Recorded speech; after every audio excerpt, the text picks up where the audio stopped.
equivalent circuit of induction machine. Okay, so in equivalent circuit of induction machine, stator winding is same as the transformer primary winding. Am I right or not? Stator winding of induction motor is same as transformer primary winding, but rotor is different from transformer and transformer induction machine. So only difference in rotor only.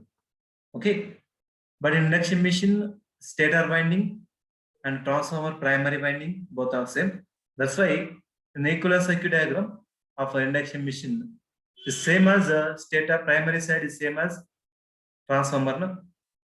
Primary side of induction machine equivalent circuit is same as the transformer because of stator winding of induction machine and primary winding of the transformer is same. There is no difference in the primary side.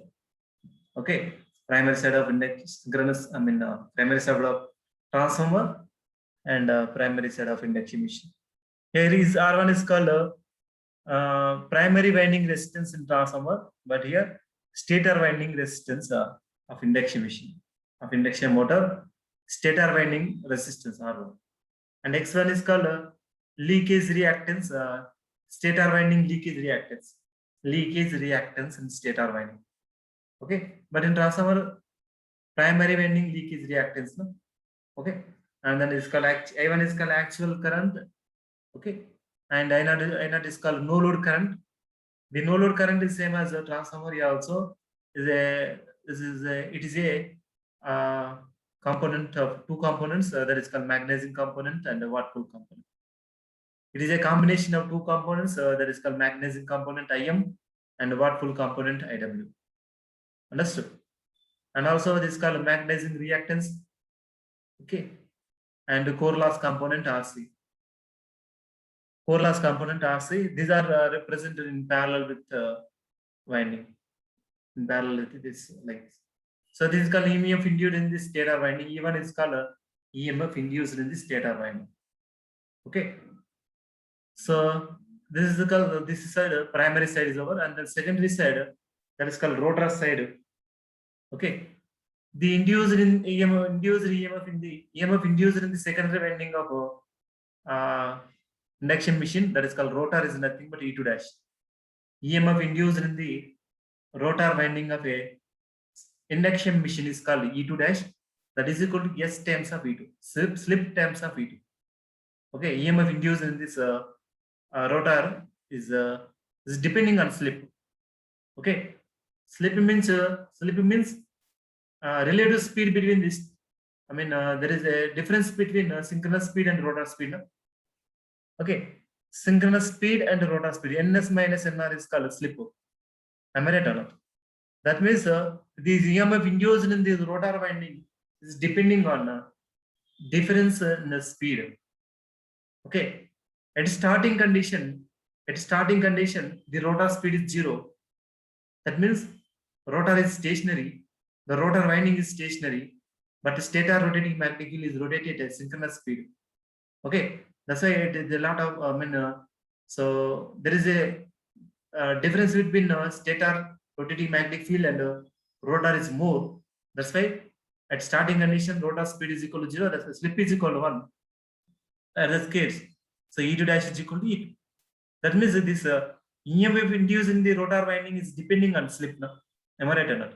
EMF induced in the rotor winding of a induction motor is depending on slip. Understood? I'm already explained that there is called principle of operation of induction motor machine. This is called stator rotating magnetic field, and this is called rotor. If the relative speed between the stator rotating magnetic field and the rotor is more, then only the EMF induced in this rotor. Am I right? Then EMF induced and then current is induced and force developed. Am I right or not? Okay, that means the EMF induced in the rotor winding of a induction motor is depending on slip. That's why the EMF induced in the rotor of a induction motor is called S times of E2. Understood? The EMF induced in the rotor is equal to E2 dash is equal to S times of E2. This is called current flow into the rotor. Okay, the current flowing into the rotor winding. Because of EMF, Okay, immediately the current is developed, that is current is called I2 dash. The current is circulating in the rotor winding. Okay, in the slip ring induction motor, this is called I2 dash in circulating in winding. Okay, in the squirrel cage induction motor, this I2 dash is circulating in the rotor copper conducting bars or aluminum bars or copper conducting bars. This is called rotor resistance R2. Rotor is having some resistance or rotor winding. In the slip ring induction motor, the winding having some resistance. Okay, in the squirrel cage induction motor, copper winding, copper bars, copper conducting bars having some resistance. So that's called rotor resistance R2. And is having rotor winding, is having reactance. So that is called rotor leakage reactance. That is called S into X2. It is depending on slip. Okay, this is depending on slip. That's why this low rotor leakage reactance is called S times of X2, and then plus mechanical load. Okay, so here, so one of the main concept is how to convert this mechanical load to electrical load. Okay, how to convert mechanical load to electrical load. This is one of the main concept. So understood. So by converting this mechanical load to electrical load, then only it is possible to analyze the induction motor performance. Am I right? Induction motor performance can be analyzed by converting this mechanical load to electrical load. Okay, so how to convert this mechanical load to electrical load? So you can easily understand then further. Okay. So here, so what is the current here? What is the current here? Current flow into this in this. What is the current? I is equal to V by R. Am I right? So I2 dash is equal to. So what is the voltage on the rotor side? This is called E2 dash. I2 is equal to E2 dash by R2 plus G into S into X2. Am I right or not? This current I is equal to V by Z. E by Z. So impedance R2 plus J into S into X2. Am I right or not? So I2 dash is equal to E2 dash is nothing but S into E2 divided by under root of R2 square plus S into X2 whole square. Am I right or not? This is the current in the rotor side. Understood? Equivalent circuit of three-phase induction motor. This is called I2 dash is equal. So E by Z, E2 by Z. That is called impedance. Rotor side. This is called rotor side. The rotor current per phase in an induction machine, induction motor is given by I2 dash is equal to S into E2 divided by root of R2 square plus S into X2 whole square. This is called current flowing in the rotor winding.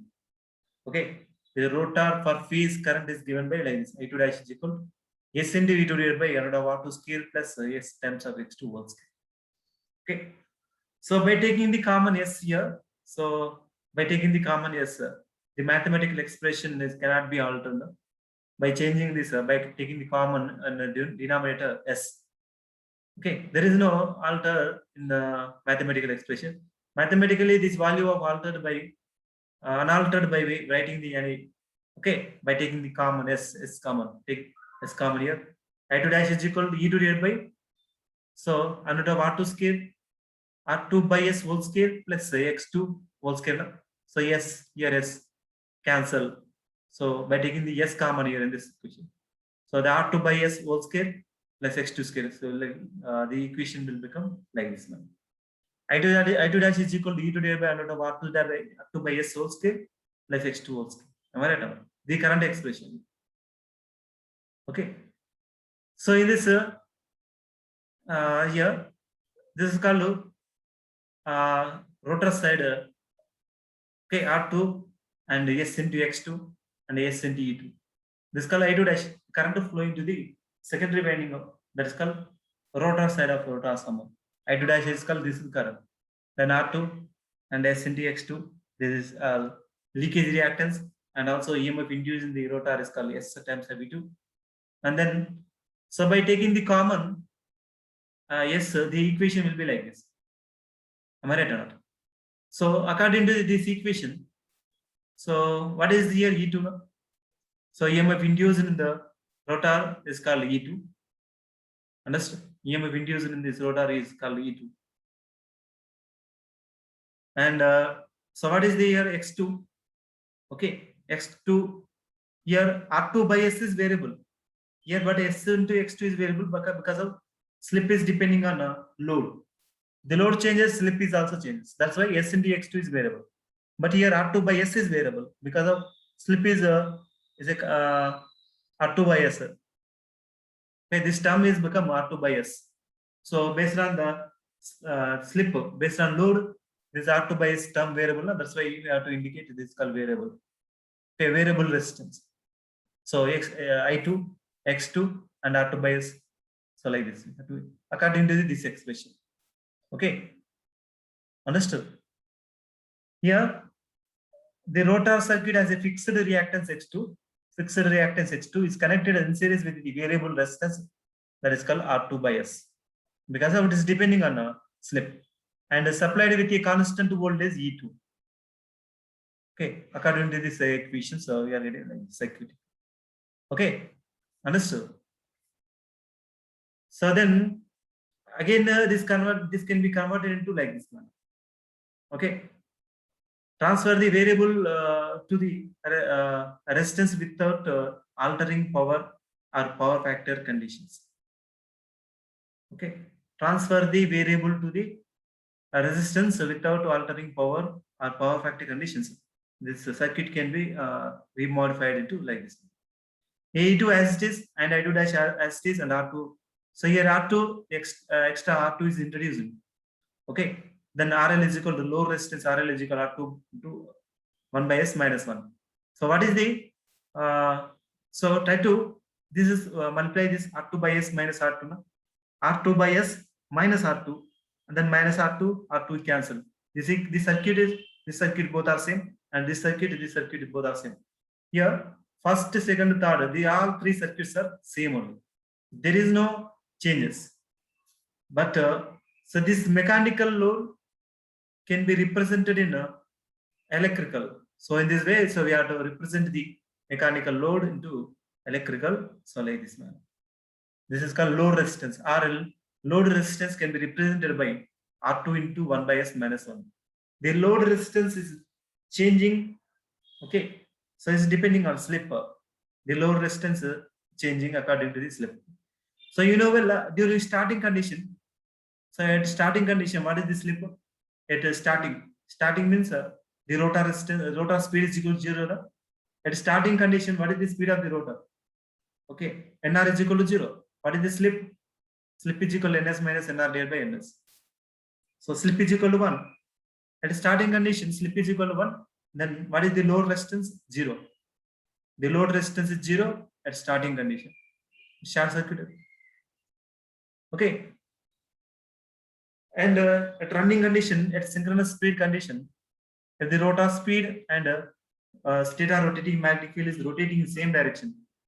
Okay, same speed. Understood? Stator rotating magnetic field and rotor, that is called NS is equal to NR. Synchronous speed is equal to rotor speed. Otherwise, rotor speed is equal to synchronous speed. So in this case, slip is equal to 0. By substituting slip is equal to 0, this is called load resistance infinity. Okay, it's acting as open circuit. So, it's depending on load now. The load resistance is changing based on load.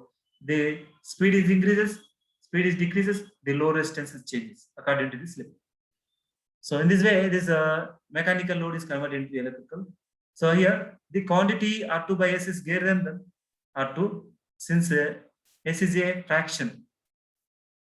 R2 by S is greater than R2. So S is equal to 0.1, for example, then R2 by S, R2 by 0.1 means 10 times of R2. So that's why the R2 by S is greater than R2 since the S is a fraction.